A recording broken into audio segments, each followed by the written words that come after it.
तो hello good morning to all of you. तो कैसे हैं आप लोग? उम्मीद करते हैं थंबनेल देखकर समझ गए होंगे कि आज का जो क्लास है किस टॉपिक पे होने वाला है। पिछले क्लास में मैंने बता चुका हूं कि आज की जो क्लास है हम लोग बालक की अवस्थाओं के बारे में समझना है कि बाल विकास की कितनी अवस्था है उसके बारे में डिटेल से समझ लेना है। चाहे आप सीटेट की तैयारी कर रहे हो या आप बीएड की एग्जाम देने वाले हो, सभी में इसका काम आएगा, बेहतर तरीके से काम आएगा। और खासकर सीटेट के जो एग्जाम होने वाली है 1 महीने के अंदर में, इस चैप्टर से रिलेटेड जितने भी क्वेश्चन आता है जो मैं इस समय बोर्ड पे जो लिखा हूँ इससे बाहर नहीं रहता है। आप प्रीवियस ईयर क्वेश्चन उठाकर देख लीजिए, इससे बाहर क्वेश्चन नहीं रहेगा, ठीक है। तो इसको आप कंप्लीट पूरी तरह से समझ लीजिए कंप्लीट रूप से। तो हमें उम्मीद करते हैं कि आपका एक भी जो है जो इससे रिलेटेड जो क्वेश्चन रहेगा नहीं छूटेगा, ठीक है। तो सबसे पहले शुरू करेंगे कि बालक की कौन कौन सी अवस्थाएं होती है। ध्यान से समझना, पूरी ध्यान यहाँ पर देकर समझना, ताकि एक ही बार में पूरी तरह से कंप्लीट तैयारी हो पाए, कंप्लीट आप समझ पाएँ, बार बार देखने की जरूरत नहीं पड़े। बहुत ईजी वे में इसको समझाऊंगा, लास्ट तक बने रहिए, बहुत बेहतर तरीके से समझ जाइएगा। सबसे पहले देखेंगे तो बच्चा जो होता है ना, जो गर्भ के अंदर रहता है उसको बोलते हैं प्रसव पूर्ण अवस्था। गर्भ के अंदर कितना दिन रहेगा? 9 मंथ या 280 दिन, ये रहता है ना, 280 दिन या 9 मंथ, उसको बोलते हैं प्रसव पूर्ण अवस्था। क्या बोलते हैं लोग? पहला जो होता है प्रसव पूर्ण अवस्था। और उसके बाद जो बच्चा रहता है, जन्म लेगा तो यानी 0 से 2 साल तक जो बच्चा है उसको बोलेंगे शैशव अवस्था। यानी कि उस पीरियड को, उस एज को क्या कहा जाता है? जो 0 से 2 साल तक के एज का जो बच्चा है उसको क्या बोलेंगे लोग? ये शैशव अवस्था बोला जाता है, यानी शिशु अवस्था, शिशु अवस्था। उसके बाद होता है 2 से लेकर 12 साल के एज को, इसको क्या बोलते हैं लोग? बाल्य अवस्था। क्या बोलते हैं लोग? 2 से 12 साल की एज को क्या बोलते हैं लोग? बाल अवस्था। लेकिन इसी में 2 भाग अलग अलग बढ़ गया। कई किताबों में बाल अवस्था को 2 रूप में पढ़ा जाता है। एक को बोला जाता है पूर्व बाल अवस्था और एक को बोला जाता है उत्तर बाल अवस्था। समझ रहे किस तरह? एक को बोला जाता है पूर्व बाल अवस्था और एक को बोला जाता है उत्तर बाल अवस्था। यानी पूर्व बाल अवस्था में 2 से 6 साल हो जाता है और उत्तर बाल अवस्था में 6 से 12 साल के एज के बच्चे होता है। यानी कि मान के चलो कि जो बच्चा 8 साल का है उसको क्या कहा जाएगा? कि वो उत्तर बाल अवस्था की एज में है। जो बच्चा मान के चलो 4 साल का है उसको बोला जाएगा कि वो बच्चा पूर्व बाल अवस्था की एज में है। जो बच्चा 1 साल का है उसको बोला जाएगा कि वो अभी शिशु अवस्था में है। और जो बच्चा गर्भ में है उसको बोला जाएगा प्रसव पूर्ण अवस्था में है। अब जो बच्चा 12 साल से ज़्यादा का हो गया है, यानी कि 13 साल से 18 साल के बीच में है, या कहीं कहीं किताबों में 12 से 18 दे देता है, तो 12 प्लस जिसका एज है, जिस बच्चे का मान के चलो 13 साल का है, 14 साल का है, 15 साल का है, उससे बोलेंगे किशोर अवस्था में। क्या है? किशोर अवस्था में। क्या बोलेंगे लोग? किशोर अवस्था में है। समझ आए किस वजह? अब 18 से जो आगे बढ़ गया उसको प्रौढ़ावस्था, उसके बाद वृद्धावस्था, उसके बाद खत्म अवस्था, मतलब कि उसके बाद वृद्धावस्था के बाद आदमी मर गया। समझ रहे? तो ये है बच्चे की अवस्था। समझ रहे ना? तो इसको एक एक करके बेहतर तरीका समझेंगे लोग कि हर एक अवस्था में, यानी कि 0 से 2 साल शिशु अवस्था में बच्चे क्या क्या करते हैं, उसके बाल अवस्था में क्या करते हैं, किशोर अवस्था में क्या करते हैं, इनको कंप्लीट रूप से समझ लेंगे। समझ रहे किस तरह? ये था बच्चे की अवस्था। अब इसको समझेंगे कि उसमें क्या क्या बच्चे करेंगे। सबसे पहले देखेंगे तो प्रसव पूर्ण अवस्था। इसको सिर्फ याद कर लेना है कि प्रसव पूर्ण अवस्था, बच्चे जो गर्भ में जितना दिन रहते हैं उसको कहा जाता है प्रसव पूर्ण अवस्था, यानी 9 महीने या 280 दिन, याद रखना, ठीक है। सेकंड नंबर है शैशव अवस्था, यानी शिशु अवस्था। 0 से 2 साल के एज के बच्चे को शिशु अवस्था कहा जाता है। अब इसमें क्या करेंगे बच्चे जो है अपने माता पिता पर डिपेंड रहते हैं, यानी निर्भर रहते हैं। 0 से 2 साल का बच्चा अपने से थोड़े खाएगा, ना अपने से खाएगा, ना अपने से बाथरूम करेगा, ना अपने से कहीं जाएगा, वो माता पिता पर डिपेंड है, समझ ना, निर्भर है। तो ये क्वेश्चन अगर मान के चलो दे दिया एग्जाम में कि कोई बच्चा जो है खाने के लिए अपने माता पिता का इंतजार कर रहा है, या इंतजार करने का मतलब अपने माता पिता के द्वारा ही खाना खा रहा है, तो वो बच्चे किस एज में है? तो वो बच्चा जो है शिशु अवस्था में। आगे दिया हुआ है कि मानसिक और शारीरिक विकास इस अवस्था में बच्चे का बहुत तेजी से होता है। अधिगम भी बहुत तेजी से। अधिगम मतलब होता है सीखना। देखना 0 से 2 साल का जो बच्चा होगा, जो मतलब 1 साल का जो बच्चा होगा, 1.5 साल का जो बच्चा होगा ना, उसका देखना दिमाग बड़ी तेज होता है। एक बार किसी चीज़ को बता देना कि बेटा ये पेन है, तो समझ जाएगा कि अगली बार से पेन है, वो समझ जाएगा। 1-2 बार बोलो ये पेन है, देखना वो जब बोलना शुरू करेगा ना तो बोल देगा ये पेन, वो तुरंत समझ जाता है कि ये पेन है। बोलो कि ये पेन से लिखा जाता है, तो देखना वो अगली बार से देख कर लिखने लगेगा। यहाँ तक कि बच्चे जो है बोलने की जरूरत भी नहीं करता, बहुत सारी चीज़ें देख कर सीख जाते हैं, है ना। तो इस एज में बच्चे का मानसिक और शारीरिक विकास बहुत तेजी से होता है। साथ ही साथ उसके साथ साथ देखेंगे तो बच्चे में नैतिकता की अभाव रहती है। नैतिक गुण मतलब क्या हो गया कि बड़ों के साथ सलाम करना, बड़ों के साथ बढ़िया से बिहेव करना। तो छोटा सा बच्चा क्या जानता है कि उनको सलाम करे, प्रणाम करे, आदर भाव करे, इज्जत दे, क्या उसको थोड़े उसको समझ है छोटा सा बच्चा का। तो शिशु अवस्था में नैतिकता का अभाव रहता है। क्वेश्चन अगर एग्जाम में दे दे कि किस एज में बच्चे की नैतिकता का अभाव रहता है, तो शिशु अवस्था में। आगे देखेंगे तो पूर्व बाल अवस्था, जो 2 से 6 साल के एज में रहता है बच्चा, सर यानी 2 साल से ऊपर का बच्चा हो और 6 साल से कम का बच्चा हो, उसको क्या बोलेंगे लोग, पूर्व बाल अवस्था के एज में है अभी। वो क्या करता है, अनुकरण द्वारा सीखता है। अनुकरण मतलब होता है कोई भी काम करके सीखता है। जितना जो बच्चा 3-4 साल का रहता है ना, देखना कोनो सामान मिलेगा ना तो खोलेगा, कसेगा उसको, एकदम तोड़ फोड़ के, मतलब कोई भी बच्चा जो है ना, इस एज का जो बच्चा होता है ना, 2 साल से लेकर 6 साल के बीच का, वो बच्चा अनुकरण करके सीखता है। यानी किसी भी काम को करके सीखता है, खुद से अपने में से तेल बेल करके सीखेगा, उसी को बोला जाता है अनुकरण करके सीखना। इस एज में बच्चे की जिज्ञासा बहुत ज़्यादा रहती है ना, मतलब किसी चीज़ को जानने की क्यूरियोसिटी, जिज्ञासा बहुत ज़्यादा रहता है। ये चीज़ कैसे होता है, बार बार खुद के पूछेगा, बताओ ना पापा, बताओ ना डैडी, बताओ ना मम्मी। किसी से भी जो है ना, छोटा सा बच्चा रहेगा, देखना वो बार बार खुद के आपको पूछेगा कि ये बताओ कैसे होता है, कैसे होता है। पर इस एज में बच्चे की जिज्ञासा बहुत ज़्यादा रहती है। इस एज को टॉय एज कहा जाता है, यानी खिलौने की अवस्था कहा जाता है, क्योंकि इस एज में बच्चे देखना तरह तरह के खिलौने के साथ खेलते रहता है। लोग खेलता है लेकिन नहीं खेलता। आप खुद ही अपने घर में अगर किसी भी तरह के बच्चे को देखते होंगे तो समझ आ रहा होगा। उसी बात, इस एज में बच्चे में भाषा अर्जन करने की संवेदनशील अवस्था कहा जाता है। संवेदनशील इसलिए कहा जाता है, सेंसिटिव इसलिए कहा जाता है, क्योंकि इस एज में ही बच्चा जो है लैंग्वेज जो है एक्वायर करना, यानी सीखना शुरू कर देता है धीरे धीरे, है ना, भाषा सीखने का। अगर इस एज में बच्चे को बेहतर भाषा नहीं मिला, जैसे मान के चलो कि घर में माहौल में गाली गलौज वाला माहौल हो, तो जाहिर से वो बच्चा जो धीरे धीरे बड़ा होगा तो वो गाली गलौज बहुत तेजी सीख लेगा और उसका भी लैंग्वेज जो है ना उसी टाइप का हो जाएगा।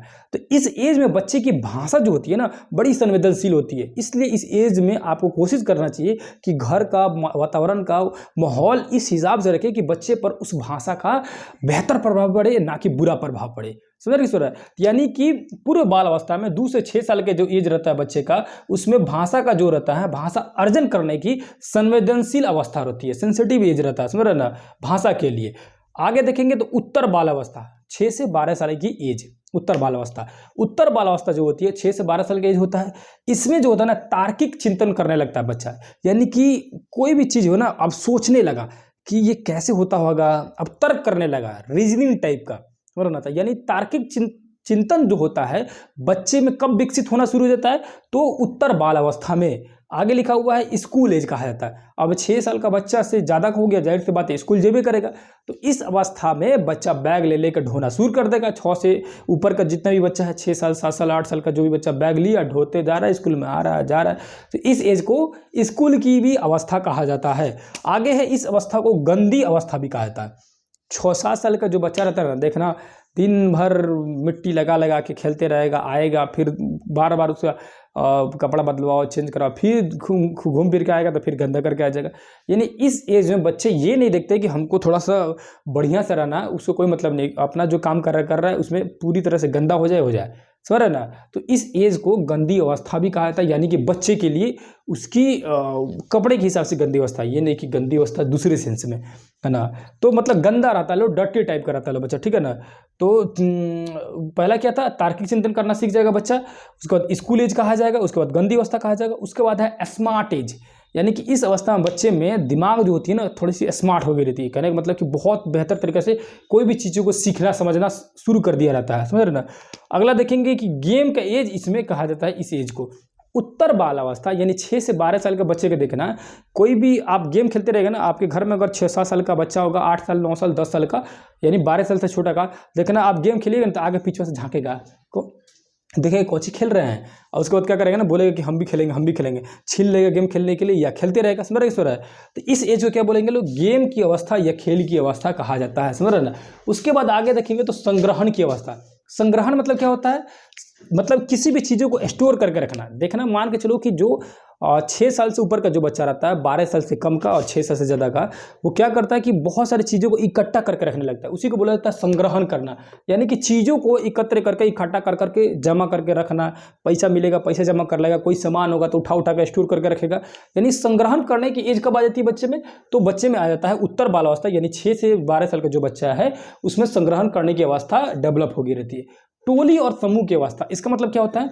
अब जो बच्चा है ना, ग्रुप बनाना शुरू कर देता है। टोली यानी अपना अपना ग्रुप बना लेगा। एगो अपना नहीं रहता है कि बच्चों सबका ग्रुप रहता है, 6 को 7 को लेकर एक संग घूम रहा है, सब खेल रहा है सब। तो इस एज में बच्चे का ग्रुप बनना शुरू हो जाता है। इस एज को क्या कहा जाता है? अनोखा काल कहा जाता है। ये तो वेरी वेरी इंपॉर्टेंट है, इसको रट लेना। एग्जाम एकदम एकदम चिपका देगा ये वाला जो क्वेश्चन दिया हुआ है, पूछ देगा कि किस एज को अनोखा काल कहा जाता है, यानी बालक की किस एज को अनोखा काल कहा जाता है? तो बालक के उत्तर बाल अवस्था को अनोखा काल कहा जाता है। उत्तर बाल अवस्था को किसको कहा जाता है? उत्तर बाल अवस्था को अनोखा काल कहा जाता है। अब देखो एक और क्वेश्चन पूछ दे, स्कूल एज किसे कहते हैं? तो उत्तर बाल अवस्था। खेल की अवस्था तो उत्तर बाल अवस्था। गंदी अवस्था उत्तर बाल अवस्था। लेकिन ये यही पूछ देगा तार्किक चिंतन तो उत्तर बाल अवस्था। लेकिन अगर पूछ दे कि खिलौने की अवस्था तो पूर्व बाल अवस्था। क्या हो जाएगा? पूर्व बाल अवस्था। यानी कि आपका 6 से 12 साल 2 से 6 साल का जो बच्चा है वो क्या हो जाएगा? खिलौने की अवस्था में हो जाएगा। और स्कूल की अवस्था आपका उत्तर बाल अवस्था। ठीक है, बाल अवस्था समझ आ गया। अब आगे चलेंगे हम लोग किशोरावस्था में। किशोरावस्था का मतलब क्या हो गया? 12 से लेके 18 साल का बच्चा जो है, या 13 से लेके 18 साल। दो तरह से क्यों लिखा हूं? क्योंकि अलग अलग किताबों में किशोर अवस्था का एज जो है थोड़ा सा अलग दे दिया है। किसी किताब में लिखा हुआ है कि किशोर अवस्था 12 साल से शुरू होता है और 18 साल का रहता है। किसी किताबों में लिखा हुआ 13 साल से लेकर 18 साल तक। दोनों ही सही है, कोई दिक्कत नहीं है इसमें। आगे चलिए, किशोर अवस्था को कठिन काल कहा जाता है। क्यों कठिन कहा जाता है समझ जाओ पहले। 12 साल से जो एज का ज़्यादा बच्चा है और 18 साल का जो बच्चा है, इस एज में बच्चे के अंदर बहुत सारे विचित्र विचित्र भावनाएं आते हैं, है ना? बहुत सारे विचित्र आते हैं। इस एज में बच्चे को बिगड़ने की बहुत ज़्यादा चांसेस रहती है, या एकदम बेहतर तरीके से सुधर कर सही डायरेक्शन भी आने की बहुत ज़्यादा चलती रहती है। मतलब बच्चा इस एज में कुछ भी कर सकता है, इसीलिए इस एज को कठिन काल कहा गया है ना? सबसे कठिन काल इसी किशोरावस्था का है। इसी एज में बच्चे बहुत तेजी बिगड़ते हैं। सही उसका अगर सोसाइटी नहीं मिला तो बिगड़ जाएगा, बेकार सोसाइटी मिल गया तो खत्म, समझ रहे? उसके बाद देखेंगे तो संघर्ष, तनाव और तूफान का एज कहा जाता है। इस एज में बच्चे में ना बहुत ज़्यादा दुविधा रहती है, क्या करे नहीं करे, क्या पढ़े, किस तरह होगा क्या नहीं होगा, इस तरह की दुविधा बहुत ज़्यादा बच्चे में रहती है। किस एज में? किशोर अवस्था, यानी 12 से 18 साल के एज में। विषम लिंगी का आकर्षण, यानी कि अब जो 12 से 18 साल का जो बच्चा रहता है ना, इसमें बच्चे का जो अट्रैक्शन रहता है ना, अपोजिट मतलब लिंग की तरफ, अपोजिट सेक्स की तरफ उसका अट्रैक्शन बढ़ जाता है। जैसे लड़का है तो लड़की के प्रति उसका आकर्षण बढ़ने लगेगा, लड़की है तो लड़का के प्रति आकर्षण बढ़ने लगेगा। लेकिन वही ये बाल अवस्था में जो होता है ना, आपका सेम लिंग की तरफ, यानी कि समान लिंग की तरफ आकर्षण रहता है। जैसे 6 साल का जो बच्चा है, 5 साल का जो बच्चा है, 7 साल का जो बच्चा है, वो जब भी ग्रुप बनाएगा या जब भी दोस्ती करेगा तो लड़का से ही दोस्ती करेगा। जब लड़का है लड़का से करेगा, लड़की है तो लड़की, यानी अपने ही लिंग के, यानी अपने ही सेक्स के, अपने ही रूप की जो लड़की, मतलब सेम लिंग वाले की से ही दोस्ती करना चाहेगा सब बाल अवस्था वाला। लेकिन जो किशोर अवस्था में जब बच्चा चल जाएगा ना, तो वो क्या हो जाएगा कि उल्टा डायरेक्शन, यानी कि क्या बोलते हैं उसको, विषम लिंगी की तरफ उसका आकर्षण बढ़ने लगेगा। ये समझ रहे ना? अपोजिट जो सेक्स होता है उसके प्रति उसका आकर्षण बढ़ने लगता है। मैंने समझ जाओ कि इसी एज में लड़का बिगड़ता है, लोग गर्लफ्रेंड बॉयफ्रेंड वाला चक्कर में पड़ता है, समझ रहे ना? 12 से 18 साल का बिगड़ने वाला एज यही है। आगे चलो, इस एज को गोल्डन एज भी कहा जाता है। क्यों कहा जाता है गोल्डन एज? अनोखा काल क्यों कहा जाता है? ध्यान रखना, इस एज को कहा जाता है गोल्डन एज। क्या कहा जाता है? Golden age. इस एज को भी कहा जाता है ये अनोखा काल। सॉरी, इस एज को क्या, गोल्डन एज मतलब होता है स्वर्ण काल। याद रखना, अनोखा काल नहीं, स्वर्ण काल। अनोखा काल किसमें था? बाल अवस्था में, उत्तर बाल अवस्था में था अनोखा काल। इस एज को क्या बोलते हैं लोग? गोल्डन एज, यानी कि स्वर्ण काल। स्वर्ण काल क्यों कहते हैं लोग? ध्यान से समझना, क्योंकि पूरी अवस्था में स्वर्ण काल इसी काल को कहा जाता है, क्योंकि इस अवस्था में जो बच्चा बचा रह गया, कहने का मतलब जो सुधरा रह गया, बढ़िया से रह गया, उसका मतलब समझो कि भविष्य आगे में बेहतर तरीके से होगा। यानी कि इस एज में बच्चे के बिगड़ने की बहुत ज़्यादा चांसेस रहती है। इसीलिए जो इस एज में बच गया वो समझ जाए कि उसका जिंदगी जो है स्वर्ण काल हो गया, है ना? तो इसीलिए इस एज को गोल्डन एज कहा जाता है, सबसे सुनहरा काल कहता है। और साथ ही साथ इस एज में बच्चे अजीब तरह के अपना क्यूरियोसिटी करते हैं, दुनिया भर के एक्टिविटी करते रहते हैं, समझ ना। तो सबसे सुनहरा काल किसे कहा जाएगा? किशोर अवस्था को सबसे सुनहरा यानी कि स्वर्ण काल कहा जाएगा। आगे लिखा हुआ वीर पूजा की काल, वीर पूजा का काल। वीर पूजा मतलब क्या होता है? हीरो वर्शिप जिसको कहा जाता है इंग्लिश में।